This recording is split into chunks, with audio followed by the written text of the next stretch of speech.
Presidenti Amerikan Donald Trump është takuar me homologun e tij kinez Xi Jinping në Pekin.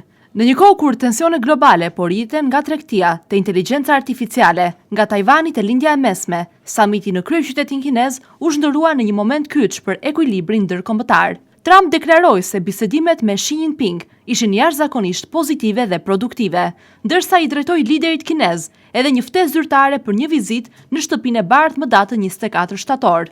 Nga ana tjetër, Xi kërkoi që Shtetet e Bashkuara ta konsiderojnë Kinën partnere dhe jo rivale. Xi nënvizoi nevojën për të shmangur përshkallëzimin e tensioneve mes dy vendeve. Në fokus të diskutimeve ishin çështja e Tajvanit dhe ngushtica e Ormuzit. Në qendër të përplasjeve ndodhet Tajvani, pika më ndjeshme e marrëdhënieve kinezo-amerikane. Pekini e konsideron ishullin një pjesë të pandashme të Kinës dhe paralajmëron se çdo ndërhyrje amerikane mund të sjellë pasoja serioze për stabilitetin rajonal.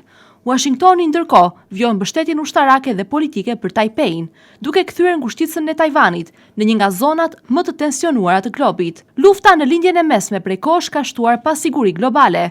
Konflikti me Iranin ka hyrë tashmë në muajin e tretë, ndërsa tensionet po ndikojnë drejt për drejt në ekonominë botërore dhe tregjet energjetike. Gjatë bisedimeve, presidentët Trump dhe Xi ranë dakord që ngushtica e Ormuzit duhet të mbetet e hapur për të garantuar rrjedhjen e lirë të energjisë, një interes jetik si për Kinën, ashtu edhe për ekonominë globale.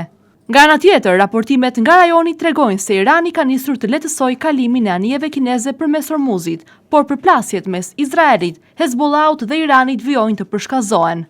Sulmet në Libanin Jugor, kërcënimet iraniane dhe tensionet diplomatike po krijojnë një klim ku çdo incident rrezikon të ketë pasoja shumë më të gjera ndërkombëtare. Samiti i Pekinit tregoi se SBA-ja dhe Kina vazhdojnë të kërkojnë dialog, por gjithashtu dëshmoi se rivaliteti mes tyre është bërë një nga faktorët kryesor, i cili do të përcaktojë të ardhmen politike, ekonomike dhe teknologjike të botës.